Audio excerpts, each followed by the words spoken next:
Olá, alunos, parte 2 da unidade 3. Vimos na parte 1, então, a questão da submissão do manuscrito para o periódico. E agora a gente vai ver aqui o que acontece depois de clicar no botãozinho enviar.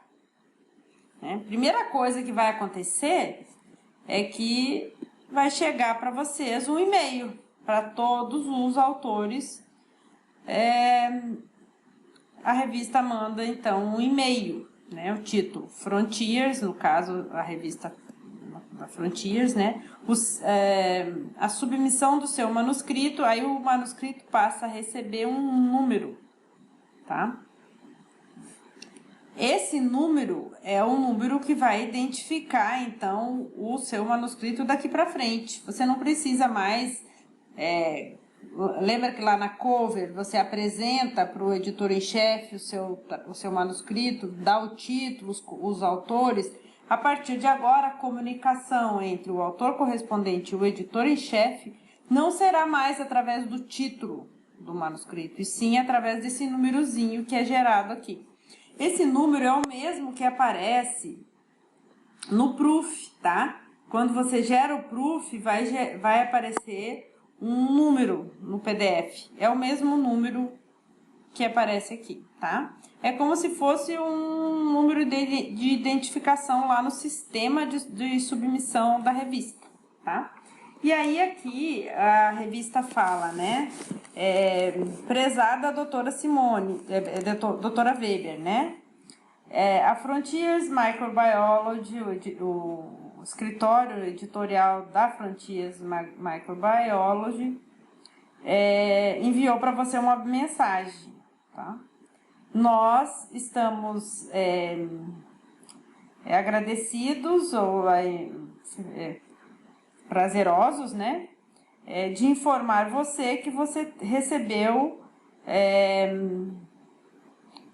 o manuscrito Immunoproteomic Approach of Extracellular Antigens from Paracoccidioides Species Reviews Exclusives B-Cell Epitopes. To be considered for publication in Frontiers Microbiology. Então, nós temos o prazer de informar que o seu manuscrito foi recebido para ser considerado para publicação na Frontiers Microbiology. Você pode acessar o fórum de revisão e o processo de revisão do seu artigo usando o seguinte link. Que processo de revisão é esse? Então, a Frontiers é uma revista que, diferente das outras, que tem aquele processo tradicional, que nós já vamos falar, né? Como é que ocorre a revisão tradicional.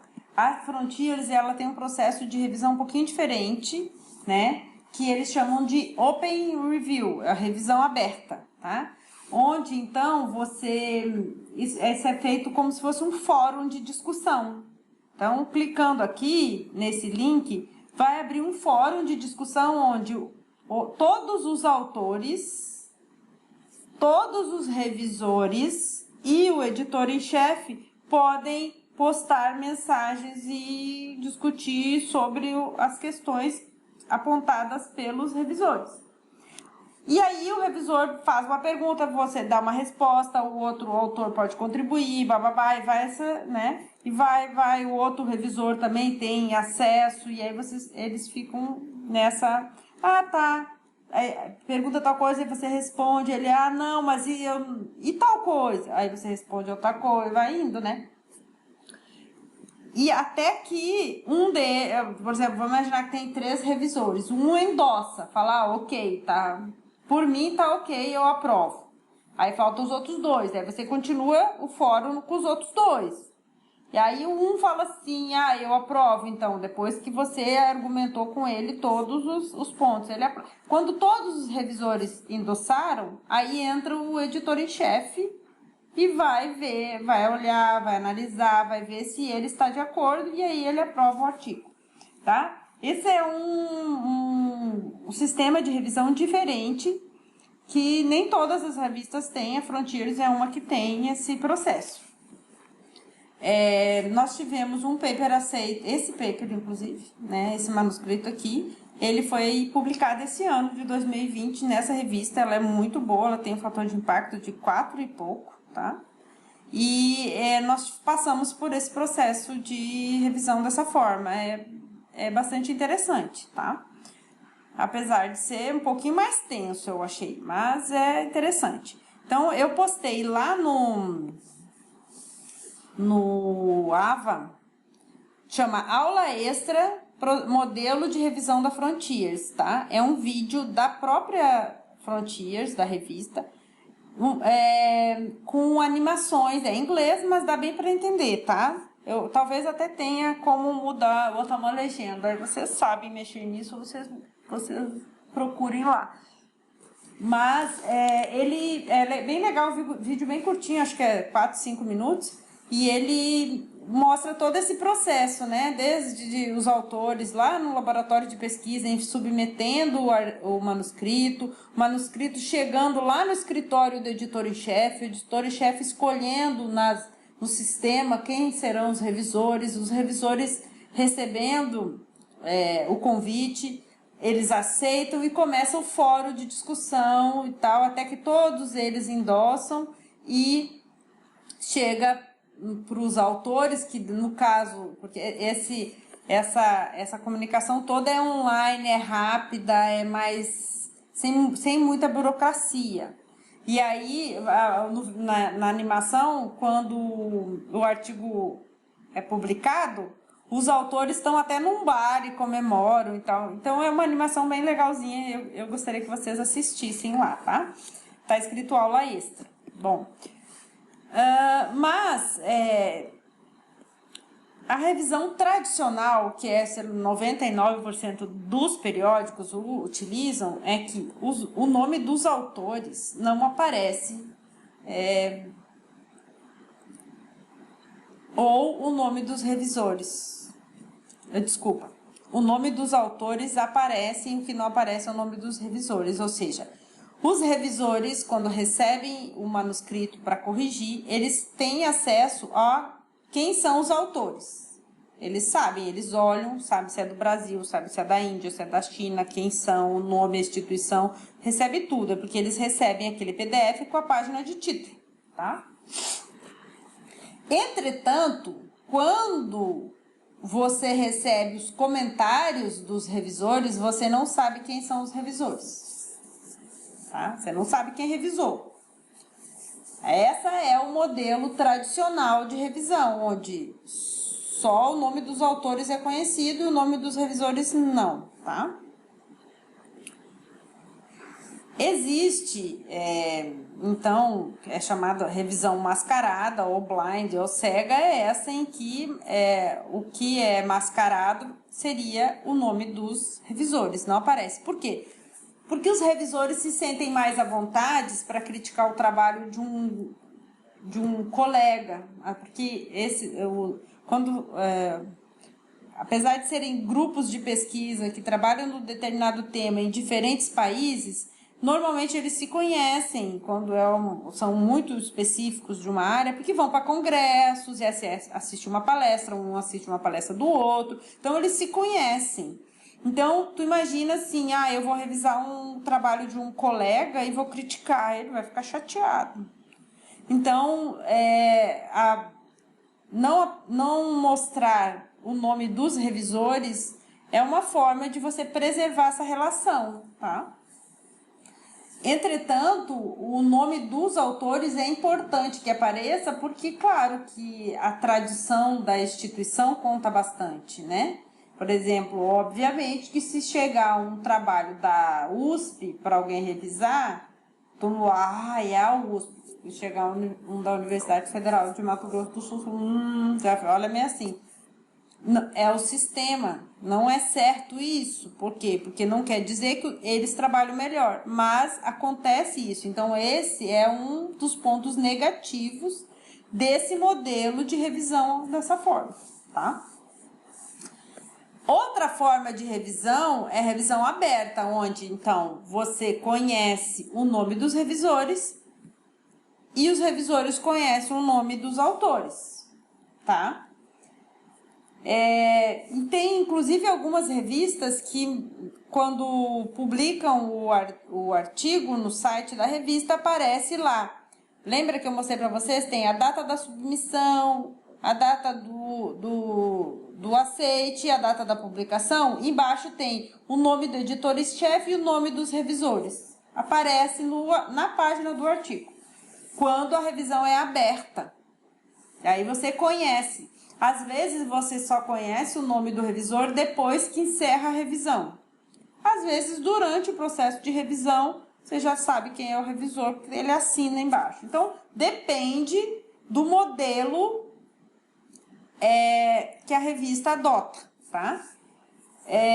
Mas, de toda forma, essas revisões que envolvem a correção por pares, ou seja, por colegas de profissão, por pesquisadores da área, por isso que a gente fala pares no sentido de colegas, a peer review, ou revisão aos pares, significa que colegas e experts naquela área de publicação do manuscrito vão corrigir o trabalho, tá? Todos esses modelos, quer seja aberta ou blind, né? Eles são peer review também, ou seja, eles são revisão aos pares, tá?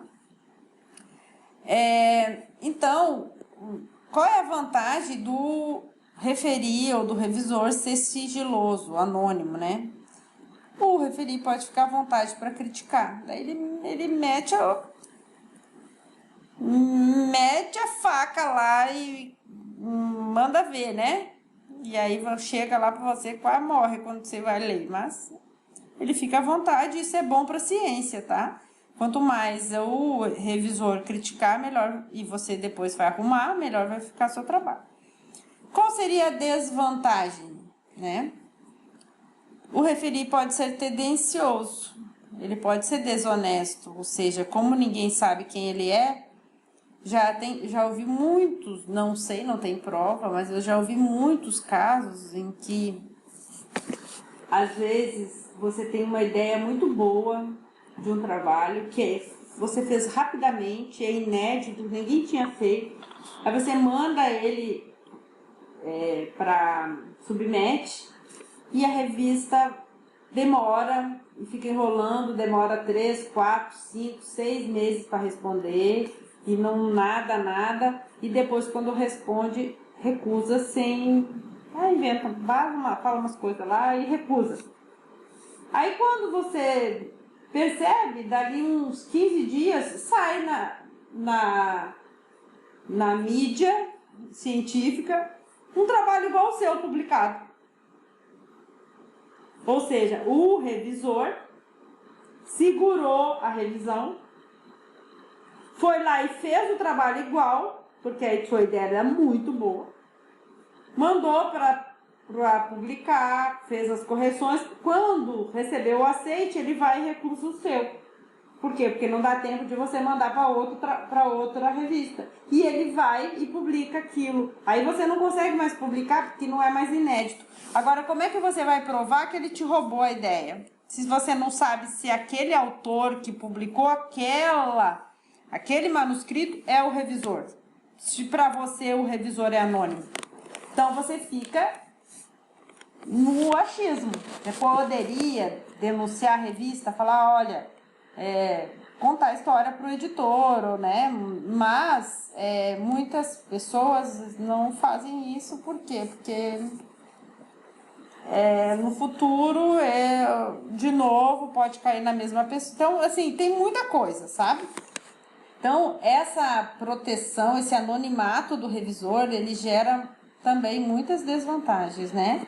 Então, copiar ideia, como eu falei, recusar por vingança, ou seja, às vezes é um revisor que é inimigo do seu orientador, por N motivos que a gente já conversou, e ele recusa por vingança, ele é invejoso, é mal educado, é grosseiro, às vezes você vê aquela crítica, mas uma crítica que você fala, pô, o cara podia ter falado, só que não tá bom, melhorar, mas não, eles vão e parece que jogam toda a mágoa ali, né? acontece isso também, tá? O autor, ele pode, como eu falei, imaginar que tudo isso aqui aconteça. Se alguém copiou a ideia, imaginar que o cara é grosseiro, invejoso, que o cara recusou por vingança, mas ele nunca vai ter certeza de quem foi a crítica, porque para ele, o revisor é anônimo. Ele não sabe quem é, ele pode desconfiar, mas ele não sabe. Então, falta transparência nesse processo, tá? Mas quando a revisão ela é duplo cego, né? Ou seja, quando os autores não aparecem e os revisores também não aparecem, e nem o país dos autores aparece. Aí, nem instituição, nada, aparece simplesmente, por isso que a página de título vai separada, a única pessoa que sabe é o editor em chefe. Os revisores só recebem do abstrato para frente. Esse modelo de revisão mascarada, duplo cego, seria a mais justa, porque aí você não sabe quem é o revisor também não sabe quem é você, e nem sua instituição, nem seu país. Tá? Mas nem todas as revistas fazem isso. Existe também um modelo de Open Review, ou seja, aparece o nome dos referis e dos autores, ou seja, o referite sabe quem é você e você sabe quem está corrigindo o seu trabalho. A vantagem é que o sistema é aberto.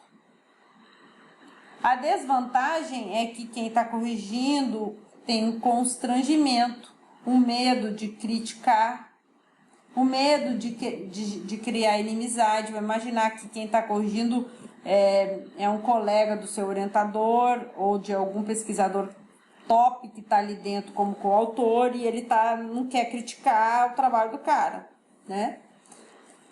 Muitos referis não aceitam participar, porque lembra que eu falei para você que os revisores não ganham nada para revisar artigos, tá? Tem revistas muito famosas que até pagam por os revisores, mas aqueles revisores, assim, muito expert na área, tá? Mas é raríssimo, nem 1%.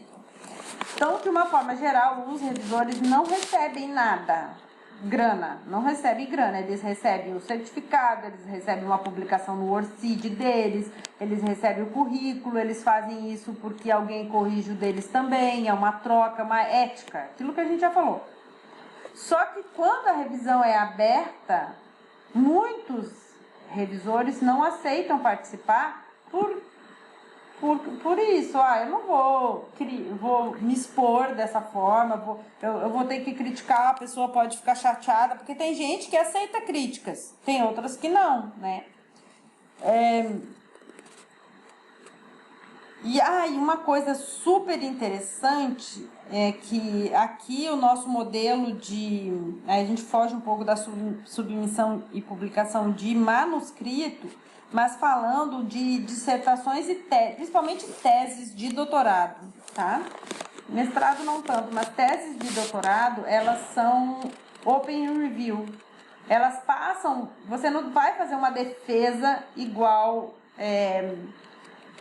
você faz aqui no Brasil, tá? Não tem a banca, lá não, lá você publica, tem sistemas igual você vai publicar um manuscrito, você publica a sua tese e ela passa por processos de revisão aos pares, às vezes até envolve uma apresentação online também, além do trabalho, aí varia, né? Mas pesquisadores convidados de diferentes países são convidados para avaliar abertamente aquela tese, tá? Então, o processo não é só um dia, né? Você tem que passar por esse Open Review aberto, você tem que fazer uma apresentação, você tem que você tem que publicar, você tem o manuscrito daquela tese, você tem vários itens para preencher para receber o título de doutor, tá? Então, não é o foco aqui, claro, a gente está falando só de manuscrito, mas só para a gente saber que essa questão de Open Review envolve também aceite de teses no exterior, principalmente, tá? Bom, lembra que eu falei para vocês que a Frontiers, então, ela tem esse modelo que não é nem o modelo tradicional, nem o duplo cego, Ele é um sistema de Open Review, mas é um Open Review online, tá? É um fórum, tá?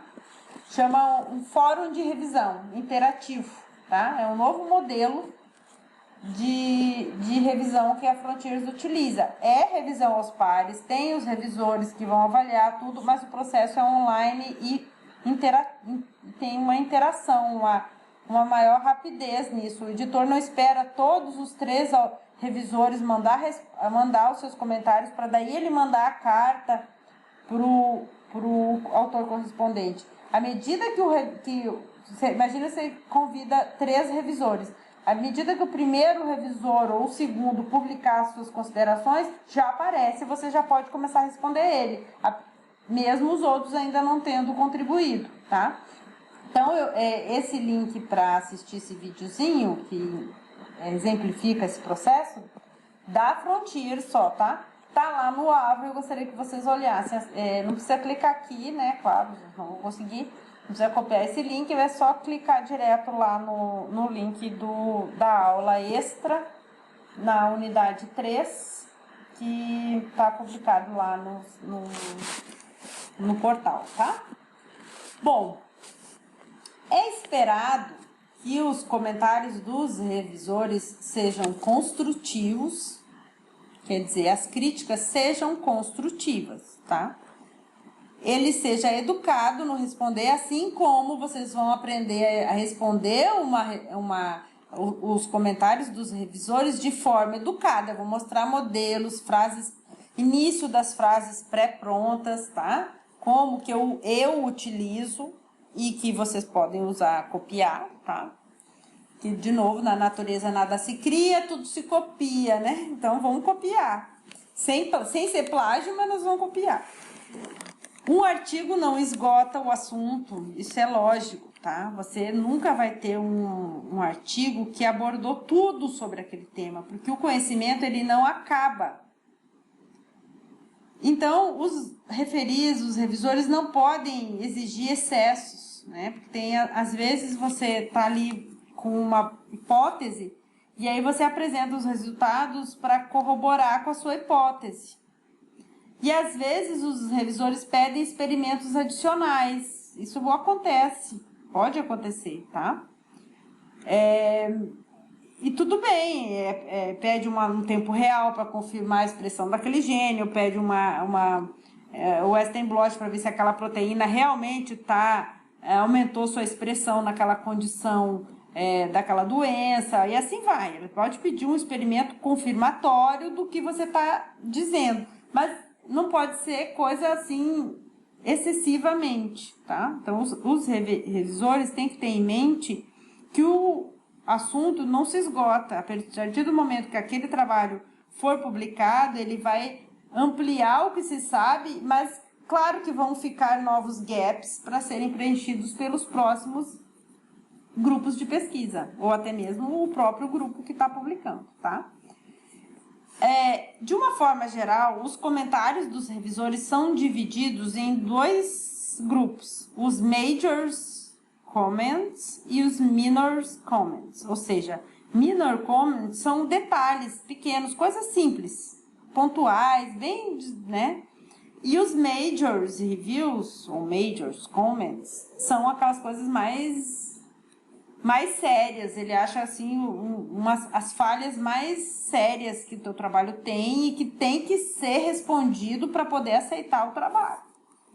São coisas essenciais, importantíssimas e que comprometem o resultado. Então, quando vêm as respostas, elas são divididas em minor review e major review. São coisas que você tem que fazer.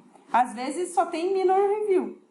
Às vezes só tem major review. Isso é uma forma também do revisor sinalizar para o editor se a coisa está muito feia ou está simples de resolver, tá? Bom, e quais são as opções que os revisores têm na hora de devolver a revisão para o editor em chefe, tá? Nós temos várias opções. Tem aquelas revisões que são rápidas, tá? Revisões super rápidas, dias ou até 2 semanas, né? Os principais feedbacks que o autor vai receber quando essa revisão é tão rápida assim, normalmente é a recusa, tá? Porque quando houve interesse, o trabalho está sendo passa por uma revisão mais intensa ou adicional, ele tem chances de ser publicado. Então, quando a revisão vem em menos 24, 48 horas, 7 dias, até 15 dias, passou de um mês, você já começa a ficar feliz, porque tem chance, tá? Primeiro é que se não voltar nas 24 horas, é porque pelo menos passou no escopo, ou passou na regra lá na secretária. Se não voltar em 7, 15 dias, significa que o editor em chefe gostou e mandou para os revisores. Aí entra nessas mais demoradas aqui.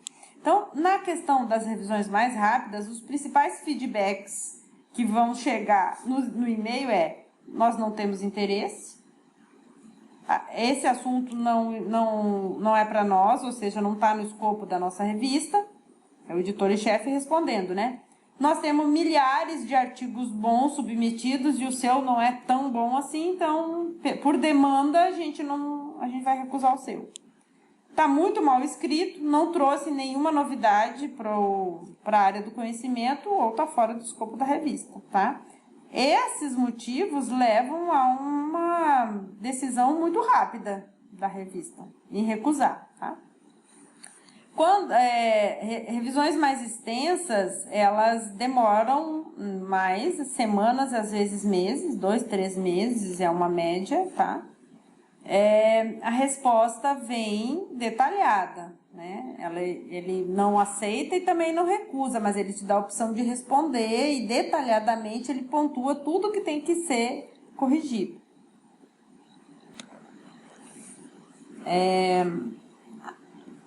Às vezes, o editor, vamos imaginar, ele mandou para 2 revisores. Um gostou muito, o outro sugeriu até recusar. Aí o editor fica, e agora, o que eu faço? Ele pode pedir uma terceira ou quarta, né? Vamos imaginar que ele mandou para 3, ele pede para alguém desempatar essa história, né? Então, às vezes demora ainda mais do que 2, 3 meses, tá? Respostas podem levar até 6 meses. E aí vem múltiplos comentários, às vezes vem 4 revisores, opinião de 4 revisores. Aí você vai ter mais trabalho para responder. Mas você tem a opção de responder, pelo menos você tem uma oportunidade. Aqui você não tem o que fazer. Aqui, Elvis, tá? Bom, então, como se comportar quando o seu manuscrito for rejeitado? Quando ele for rejeitado, mas tem a possibilidade de, depois que você consertar, você pode ressubmeter para aquela revista, porque o editor sabe que está no escopo da revista, mas está muito ruim, ele nem te dá prazo para você corrigir, não, ele recusa, mas ele te diz, olha, se você complementar, fizer tal, você pode no futuro ressubmeter. Existe isso, é raro, tá? Quando ele rejeita mesmo. Bom, ele pode também, não é que ele aceita, ele fala assim, olha, do jeito que está, nós não podemos aceitar. Mas se você conseguir responder todos os questionamentos dos revisores, a gente pode considerar, né? Então, seria aqueles papers que tem major review, né?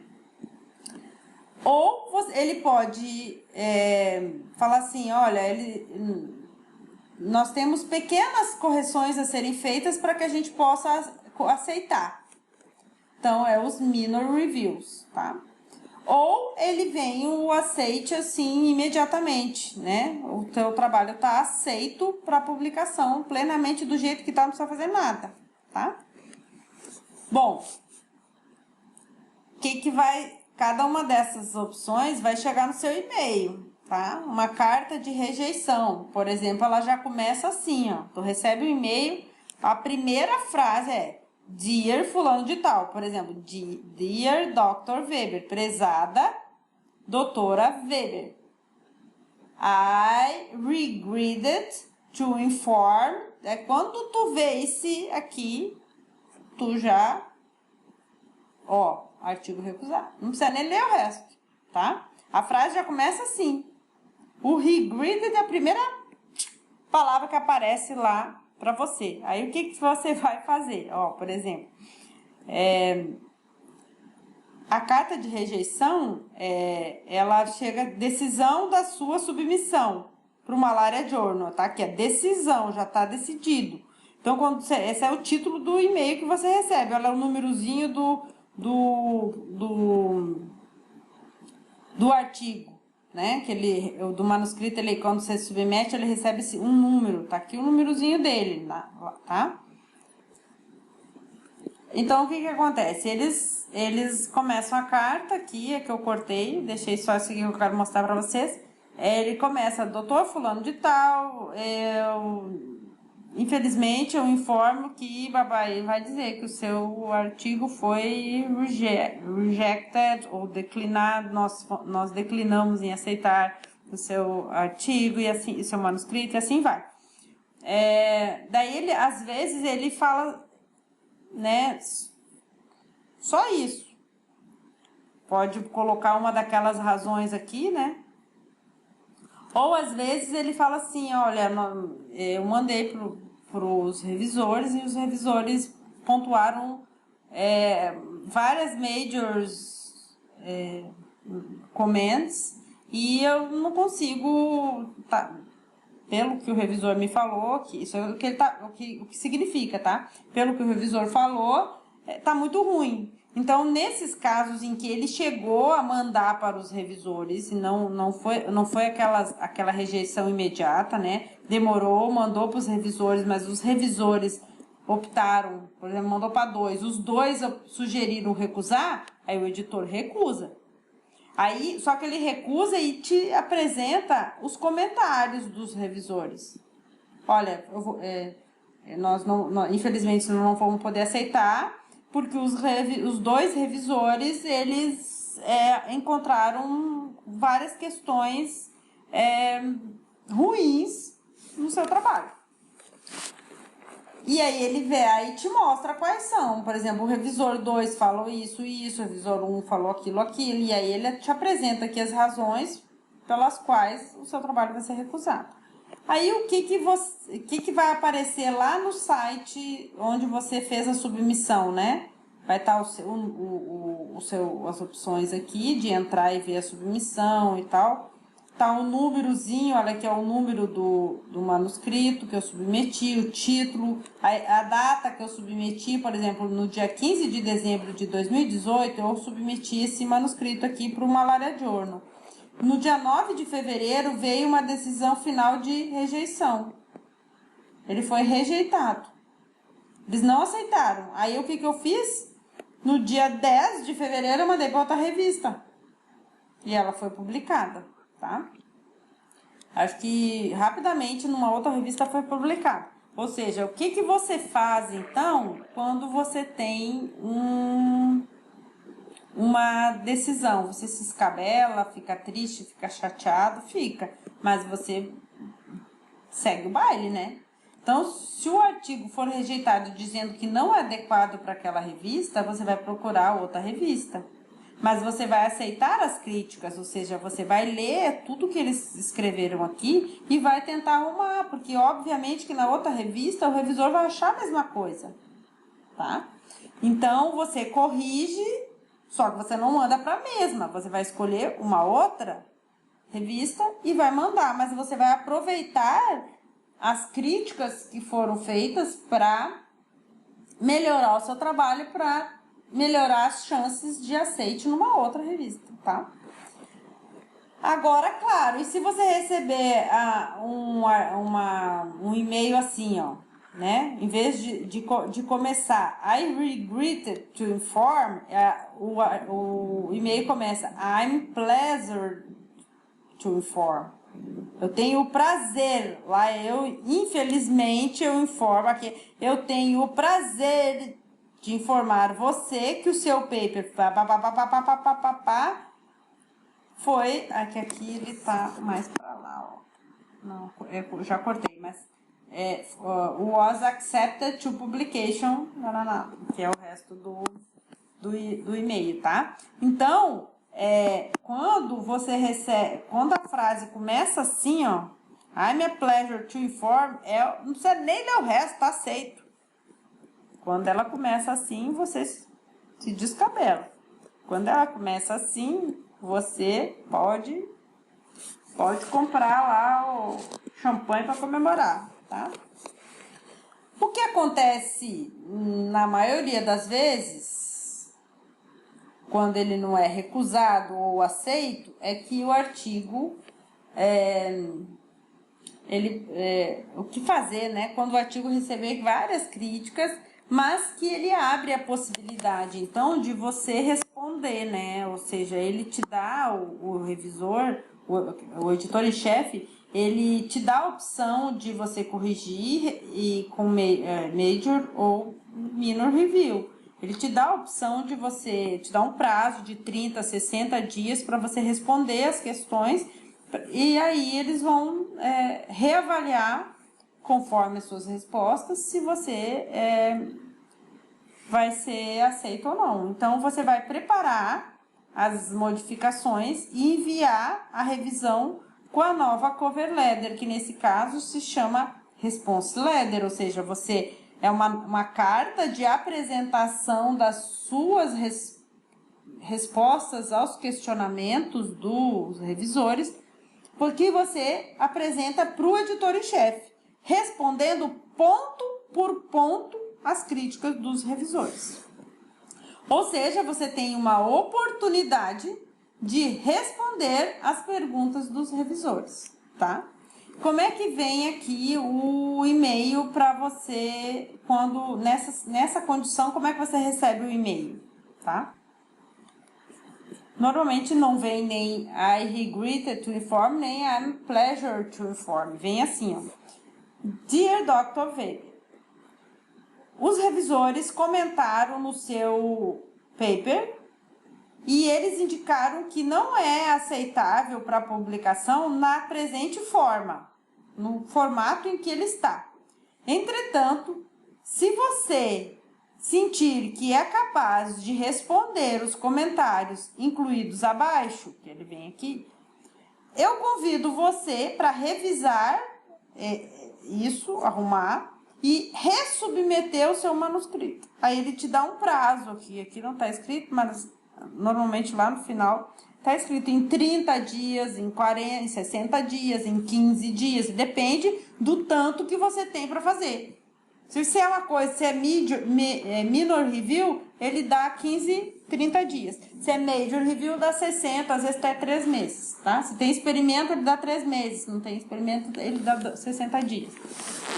E assim vai. Aí vem aqui os comentários pontuados. Aqui ele diz, né? Que você vai submeter a revisão, vai pontuar um por um. E aqui como que você vai fazer? Você vai ter que entrar de novo lá no sistema de submissão da revista. Deixa eu achar aqui.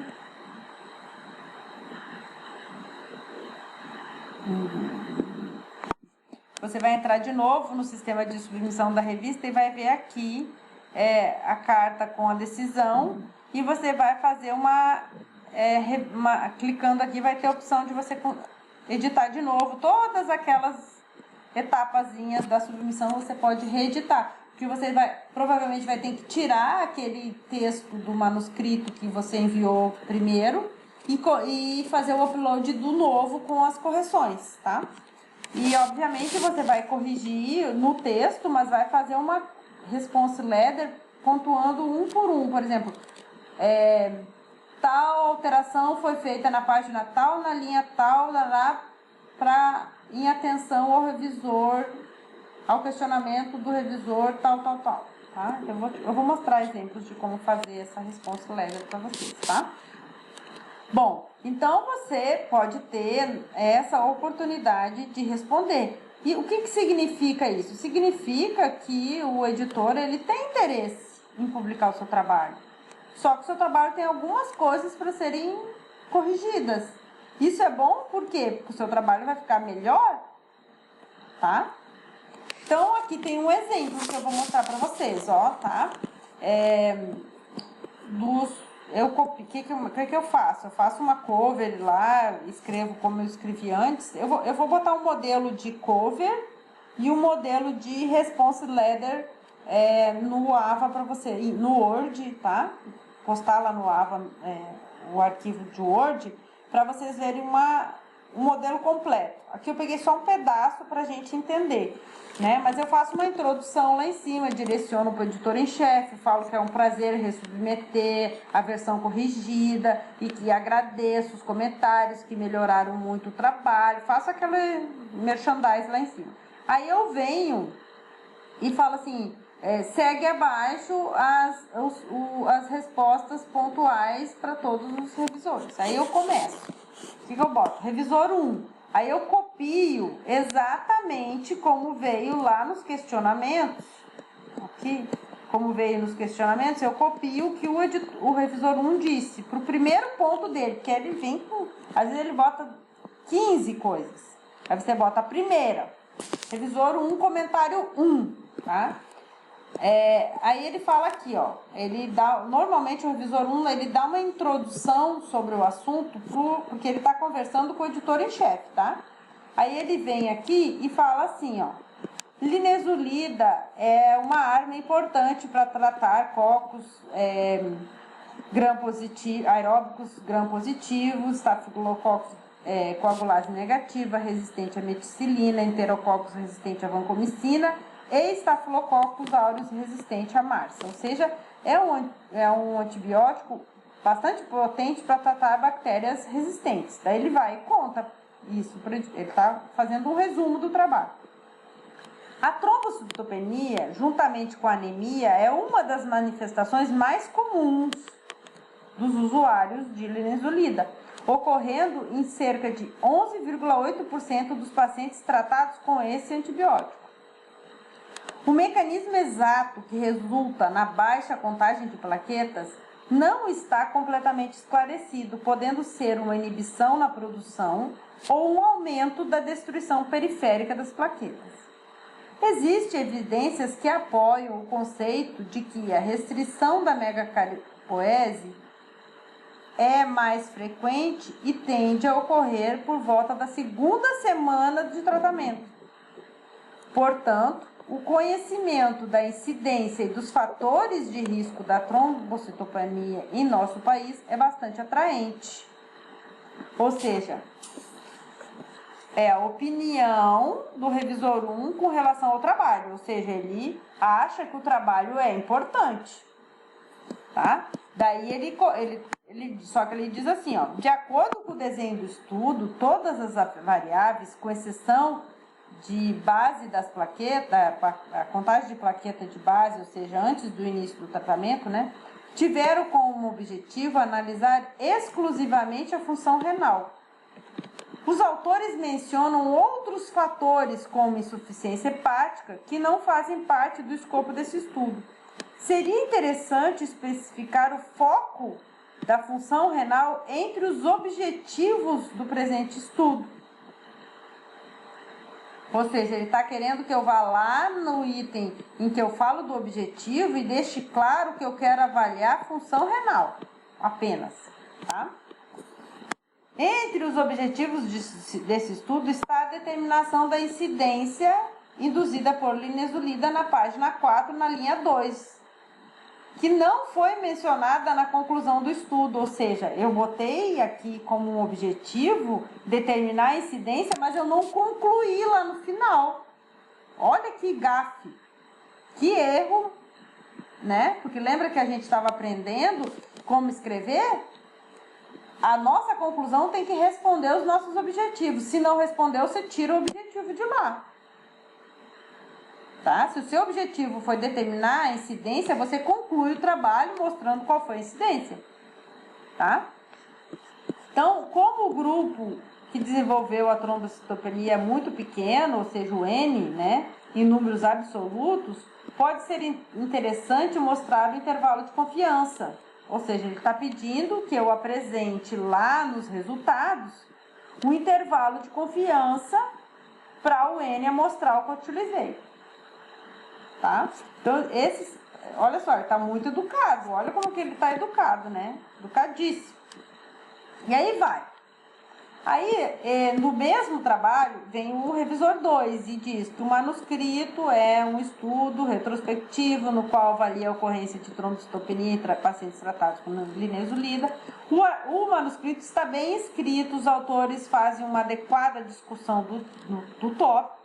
Embora o tema não seja novo, os autores provêm informações da ocorrência dessa complicação no Brasil, o qual é uma nova informação, ou seja, a abordagem de que a linezolida causa trombocitopenia não é novo para o conhecimento, mas a incidência de linezolida, de trombocitopenia induzida pela linezolida no Brasil, até então não se conhecia. Então, o cara mostra que o trabalho tem o ineditismo, tá? Os autores necessitam fazer um importante esclarecimento sobre os critérios usados para definir a ocorrência de trombocitopenia, ou, pelo menos, colocar nas discussões usando critérios da literatura, né? Como detalhado a seguir, tá? Então, Major Reviews. Ele dá 2 Major Review e 3 Minor Review. Aí ele vem aqui e coloca o primeiro questionamento, aqui ele diz, ó, tá muito grande, eu não vou ler. Na seção de métodos, na página 3, na linha 9 até a 12, o critério adotado para o diagnóstico foi baseado em qual recomendação ou guideline? Ou seja, quando eu digo que lá no materiais e métodos, nessa linha está escrito que trombocitopenia foi considerado quando a contagem de plaqueta estava inferior a 100. Da onde eu tirei isso? Foi de uma recomendação, de uma sociedade, foi de um guideline de tratamento, né? Então, eu tenho que botar a referência. Foi estudos prévios? Os autores poderiam esclarecer isso, bem como os critérios usados para definir severidade da trombocitopenia. Isto é baseado em alguma coisa, então eu tenho que dizer de onde que eu tirei, tá? Então, qual vai ser a resposta? É mostrar que a gente inseriu corretamente lá na página tal a referência, da onde eu tirei isso, os critérios de gravidade, ou seja, definiu trombocitopenia leve, moderada ou acentuada, eu tirei da onde essa classificação, vou botar lá, tá? Bom, e Minor Review. O manuscrito contém alguns erros gramaticais. Eu sugiro uma revisão cuidadosa do manuscrito. Os principais erros são destacados em amarelo. Revisar a figura 1 porque tem erro. Ele não diz qual, mas tem erro lá na figura 1. Vai lá olhar que tem erro lá. Revisar a figura 3 porque tem erro. O que as letras A e B significam lá na figura? Eu provavelmente não coloquei na legenda da figura 3 o que significa a letra A e B que aparece na imagem. Olha como são coisas bobas. Por isso é Minor Review. Ou seja, passou despercebido. Não era para ter mandado dessa forma. Porque isso aqui são erros ingênuos. Que o revisor não precisa chegar a esse ponto, tá? Então, é mais ou menos assim que vem. E aí, o que você tem que fazer? Tem que fazer uma resposta para esses comentários. Você vai ser o quê? Você vai ser educado. Você não é obrigado a aceitar tudo, todas as críticas, tá? O editor é quem tem a palavra final. Então, você vai se dirigir ao editor em chefe com bons argumentos para responder pontualmente cada uma dessas considerações aqui, tá? Então, por exemplo, olha só aqui o que a gente respondeu, tá? Chama essa carta que eu vou escrever para o editor, ela não é mais a cover, ela chama response letter ou rebuttal letter, tá? Eu venho a mesma coisa, para o editor em chefe da Transfusion Medicine, professor Professor Tarará, Manaus, Tarararará, que eu morava em Manaus na época, 21º dia de março de 2016. Dear Professor Davi Benedito Tarará, it's our pleasure to submit the revised article, ou seja, é um prazer submeter a versão revisada. Aí não preciso botar o título, até botei o título, mas eu tenho que botar aqui o número, ó. Nem precisava colocar o título, era só botar a versão revisada desse manuscrito aqui. Nós gostaríamos de agradecer a oportunidade para responder as questões acerca, as questões referentes ao nosso manuscrito, ao corpo editorial dessa revista. Ou seja, é um prazer nós termos a oportunidade de responder ao corpo editorial os questionamentos. Nós consideramos as sugestões dos revisores e dos editores muito cuidadosamente, e nós temos revisado todos os comentários em concordância. Por favor, encontre a seguir a response letter, response to editor / reviews. Por quê? Porque a resposta é para o editor e para os revisores. Aí vem, revisor 1, afirma que o paper é interessante, porque lembra que ele falou aqui, ó, ele falou tudo isso aqui, ó, né? É desse aqui que é o... Ah, não, esse é outro. Mas aí aqui, esse é outro trabalho, mas esse revisor, ele falou aqui que o trabalho é interessante, então eu poderia responder assim, né? O revisor 1 afirma que o paper é interessante, que o estudo é interessante e que algumas poucas sugestões são necessárias para enriquecer o seu conteúdo conforme a seguir. Aí vem comentário no background do abstract. Por quê? Porque lá no comentário dele, ele divide os comentários em relação ao resumo, à introdução, à metodologia. Conforme o revisor apresenta os questionamentos, você apresenta as respostas. Aí o que você vem? Você vem e copia aqui exatamente o que ele escreveu. Existe já dados na população do Brasil. Por que realizar sobre isso que eu estou falando? Por que realizar esse estudo nesse grupo específico é interessante? Ele quer que eu justifique por que o meu trabalho é interessante. Porque já tem trabalho sobre esse tema no Brasil, não é inédito. É inédito naquele grupo que eu estou me propondo a fazer. Mas por que é tão interessante eu repetir o trabalho num outro grupo populacional? Isso poderia ser melhor explicado na justificativa. Ele questionou dessa forma. Aí, olha a minha resposta. Aí você vai na outra linha e bota response. 2 pontos. Eu vou responder esse comentário.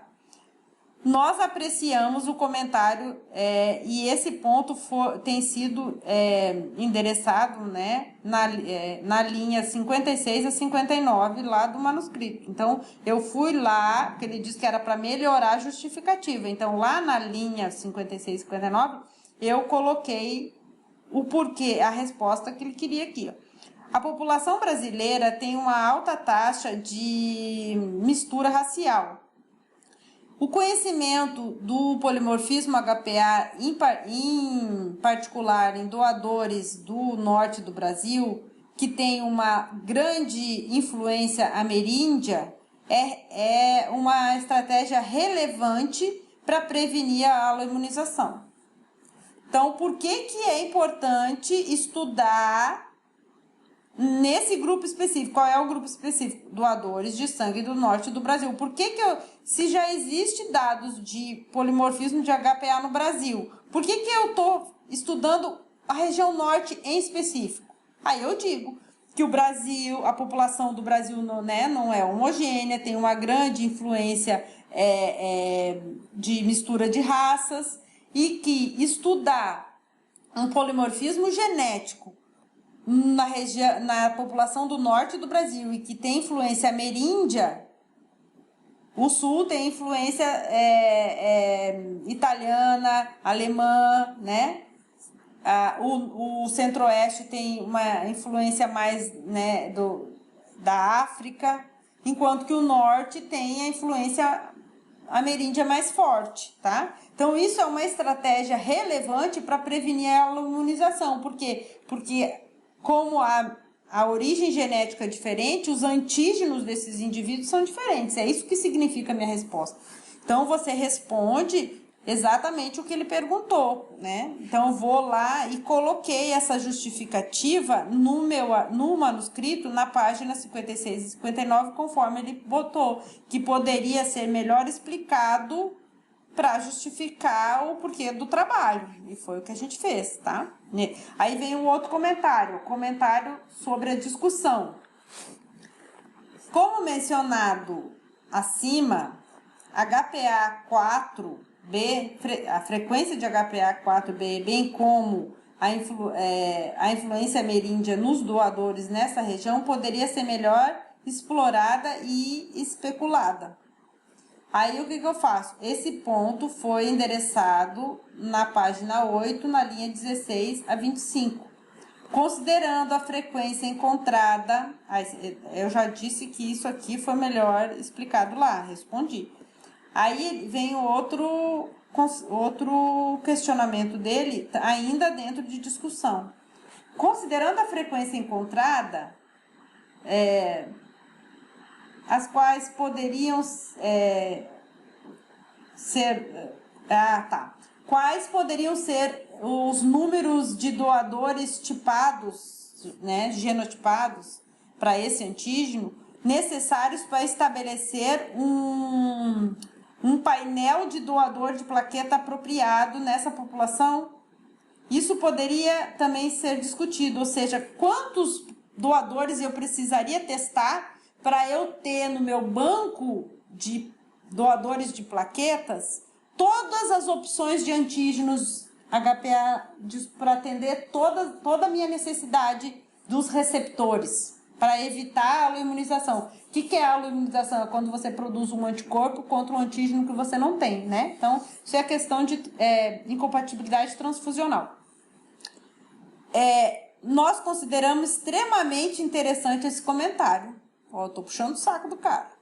E nós temos discutido um pouco sobre isso na página 9, no parágrafo 4. Então, lá na página 9, no parágrafo 4, nós abordamos, coloquei lá um parágrafo que aborda essa questão aqui sobre quais seriam a quantidade de doador necessário para atender toda a necessidade do hemocentro lá da região norte, que era onde a gente estava fazendo o estudo, né? E assim vai. E aí que vem, depois acabei a resposta de todos os questionamentos do meu revisor 1, aí eu boto o revisor 2. Lembra? Olha aqui, ó. Na minha cover eu botei esse sinalzinho revisor 1. Aí eu começo, apresento, página 2 continua. Aí vem o 2. O 2, o revisor 2, ele diz que os dados são relevantes, especialmente devido à única miscigenação dessa população, né, do norte, por ela ser muito miscigenada nessa área, e que o risco de transfusão de plaquetas em pacientes nessa área sem um teste de HPA compatível o risco seria muito grande, tá?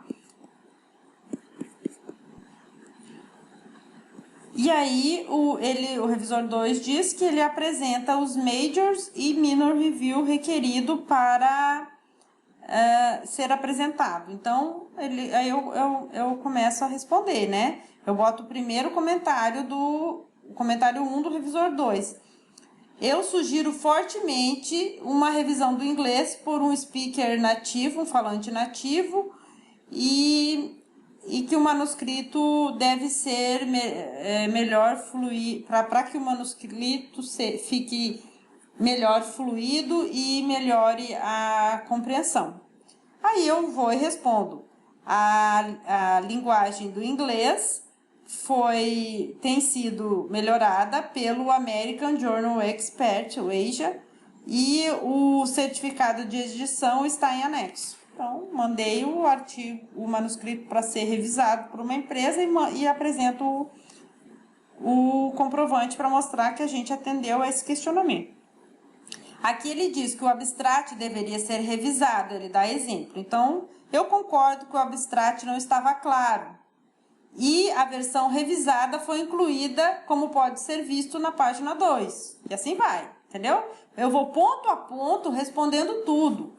Na tabela 2, ao invés de colocar as referências na legenda, seria melhor adicionar uma coluna na tabela e colocar os manuscritos no formato similar, exemplo, Castro et al., por exemplo, né? Então, o que eu fiz? A tabela S2 foi alterada, como sugerido, e as referências foram melhor evidencializadas com esse novo formato. Então, eu concordo com ele, eu fiz a alteração e ficou melhor mesmo, tá? Ele queria que, ao invés de eu colocar as referências na legenda, eu criasse uma coluna na minha tabela e colocasse referências para aquele dado de cada linha da tabela. Foi o que eu fiz. E assim vai, né? Depois vem E aí ele continua. Aqui ele começa a dizer que a discussão tá incompreensiva, que não tá boa. Daí ele dá exemplos, né? Ou seja, ele mandou reescrever a discussão. Aí eu venho atendendo esses pedidos dele e digo, de acordo com o revisor 2, a sessão de discussão, algumas sentenças são incompreensíveis e necessitam de revisão. Nós concordamos que que estava confuso e nós pedimos desculpa por isso, né? A discussão foi reconstruída com o objetivo de melhorar a compreensão. Aí tá aqui, a discussão tá da página 7 até a página 10. Toda a discussão foi reestruturada. Aí aqui vem, comentário 6. Nós não visualizamos a necessidade da figura 2. Os dados mostrados já são apresentados na tabela S2 e figura 1. Aí o que aconteceu? Eu queria botar a figura 2, porque a figura 2 era um mapa mundi que a gente fez mostrando, pintamos o Amazonas, né, com o perfil dos antígenos de acordo com o perfil do antigênico das plaquetas e pintamos no mundo os outros países que tinham o perfil igual, para a gente olhar e ver quais eram os países que tinham as plaquetas, os doadores de plaquetas parecidos com o nosso perfil. Isso ajudaria a gente até a buscar no futuro doadores compatíveis com os nossos. Então, assim, a gente fez esse mapa mundi para a gente pegar o nosso resultado e comparar com o mundo, botar ele a nível, né? Então, eu tinha gostado tanto da figura que eu não queria tirar a figura, apesar dos dados que estavam na figura 2 já estarem realmente na tabela e na figura 1. Então, aqui está escrito, uma vez novamente, porque eu já tinha questionado, lembra da questão da cor da figura que eu disse para vocês que o revisor tinha pedido para eu mudar a figura dos tons de cinza para colorido, daí eu pedi para o revisor para deixar. Já tinha pedido isso para ele. Daí agora, de novo, vou pedir para o revisor para ele deixar a figura 2 no artigo. Aí eu falo assim, eu não apresentei todos os comentários aqui para não ficar muito cansativo. Mas aí o que eu falo para o editor? Uma vez de novo, nós entendemos a sugestão, mas se for permitido pelo editor, nós gostaríamos de manter a figura 2 do manuscrito, porque nós acreditamos ser uma maneira didática de visualizar a distribuição da frequência dos alelos HPA no contexto mundial. Ou seja, eu não preciso concordar e não preciso atender todos os comentários do revisor, mas eu tenho que educadamente pedir que, se possível, se permitido pelo editor, nós gostaríamos de deixar a figura, porque, na nossa opinião, ela é muito didática e é uma maneira muito boa, muito didática, né? Porque é uma figura de um mapa, de mostrar a distribuição da frequência HPA no mundo inteiro. Porque nós botamos toda a frequência HPA de todos os estudos que existiam, publicados em todos os países, e pintamos da mesma cor aqueles que eram iguais ao Brasil. Então ficou uma figura muito bonita. Porque assim, a gente construiu e tinha um amor pela figura. Então a gente não queria tirar a figura. E realmente o editor deixou a gente deixar a figura. E ficou muito legal, tá? Então, pontualmente eu fui respondendo todas as questões. Aí nós gostaríamos de agradecer o editor e as revisões do editor e dos revisores, que foram muito útil para melhorar o nosso manuscrito. Nós esperamos ouvir logo você, ou seja, a sua, né, contato, resposta, essa frase padrão, cordialmente, e assino o autor correspondente no final da cover. E aí eu mando lá pelo site da revista a response letter com todas as devidas correções identificadas quando eu boto aqui, ó, vamos ver, quando eu coloco aqui, ó, que na página, na página 7 a 10 foi alterado, lá no meu texto no Word, eu deixo tudo que eu mudei em outra cor, tá? Para facilmente os revisores acharem o texto onde eu mudei. E aqui está o artigo aceito depois, olha só, ele foi publicado realmente, esse perfil de haloantígenos de plaquetas em doadores de sangue no Amazonas, foi publicado na Transfusion Medicine em 2016 e está aqui o trabalho, tá? Então, depois de todas essas revisões aqui, nós recebemos aquele e-mail, né, maravilhoso, escrito... I pleasure to inform that your manuscript was accepted to publication, e aí o resto é só alegria, tá?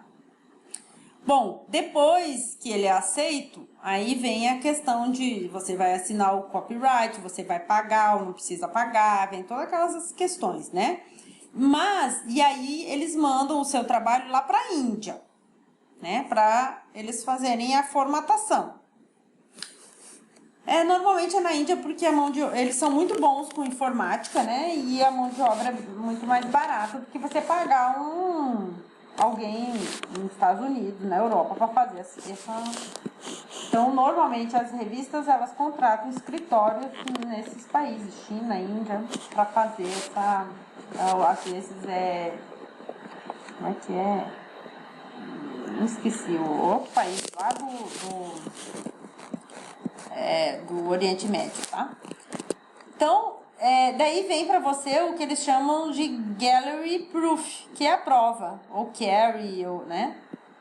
Que é o PDF mostrando onde que tem que arrumar, tá? Você pode arrumar no próprio texto, ou às vezes em uns balãozinhos no PDF para você responder. Então, normalmente chega um e-mail para você assim, ó, proof do manuscrito. Aí olha o número do manuscrito aqui. A prova, por favor, thank you for, nós temos o prazer de informar que o seu proof está pronto e que nós precisamos da sua aprovação. Aí você clica aqui e vai abrir o PDF com as alterações. Vai abrir isso aqui, ó, tá? Autor Carry Form, é o formulário de prova do autor, tá? É um PDF editável, onde eles pontuam onde tem as questões que tem que ser respondidas, tá? Então, por exemplo, aqui, ó, quando eu clico aqui, ele mostra o que tem que responder lá pontualmente um por um. Quando você clica, abre. Você confirma que o nome dos autores estão todos escritos corretamente? Aí você vai e confere, tá tudo ok? Você fala sim, that is correct. Aí ele faz outra pergunta, você vai respondendo dentro dos balãozinhos que abrem dentro desse PDF editável, tá? Ou se não não tem nenhuma pergunta, não tem nada, você dá o ok e responde para a revista aqui, às vezes é no próprio e-mail, que está tudo ok, tá? Normalmente, então, vem assim, ó, olha só, como que aqui tá mostrando só o formulário, que é quando você clica, mas vem um PDF assim, ó, tá? Vem uma faixa escrita Uncorrected Proof, então a prova não corrigida, ou seja, não é ainda a versão pronta para ir para o site, tá? Por isso que eles botam essa faixa escrita aqui. E aí aqui, ó, tem as queries, as questões. Quando eu clicar aqui, ó, essa query 1 tá do lado do nome dos autores, e era exatamente isso. Ele estava perguntando se o nome dos autores estavam todos corretos. Isso é padrão, para eu confirmar se não tem nenhum erro, porque a pior coisa é você errar o nome dos autores, né? Aí depois aí eu vou e escrevo. Quando eu clico, abre um balãozinho com a pergunta e uma opção para eu responder. That's correct. Aí eu clico no outro. Aí ele pergunta, as instituições estão escritas corretamente? Aí that's correct. Aí eu salvo. Como eu abro esse PDF online, quando eu clicar em salvar, ele automaticamente, o escritório lá já recebe, tá? Então, essa correção, ela é online mesmo. Quando tu abrir o PDF e salvar, depois, fizer as correções e salvar, automaticamente eles já recebem lá, tá? Então, é isso, gente. O manuscrito, então, foi aceito. Você já conferiu, assinou o copyright, aprovou o proof dele, e aí agora ele vai aparecer em 24, 48 horas, ele aparece online, tá? Na próxima, essa última aula então de hoje, de sexta-feira, nós temos uma aula gravada aqui do professor Caio sobre métricas para o sábado, com uma atividade valendo presença de quinta, sexta e sábado, 3, 4 e 5, e valendo nota também, tá? Então, vocês usam a carga horária que sobra de hoje e de amanhã para fazer essa atividade. Ela é bem extensa, tem um manuscrito lá, tem um artigo, na verdade, tem um artigo anexado na atividade e umas perguntas sobre ele com base em tudo que a gente viu até agora, tá? Quem é o autor correspondente, qual é o fator de impacto da revista. Então, todo o conhecimento que vocês adquiriram até agora, vocês vão ter que responder individualmente e postar, devolver lá no Ava. Vocês anexam a resposta de vocês, ou seja, vocês escrevem no Word e salvam em PDF e colocam lá para mim. Tem que ser em PDF, senão o sistema não aceita, tá? E aí vocês vão colocar a resposta lá, é como se fosse uma prova, então eu não posso dar resposta para vocês têm que, com base no que já foi dado de conteúdo aqui, responder as questões que vai ser computado. Então, é uma forma de avaliação para dar a nota de vocês para aprovar na disciplina, tá? E eu queria agradecer. Na semana que vem a gente tem uma aula ainda de linguagem, revisão de inglês e gerenciamento de referências.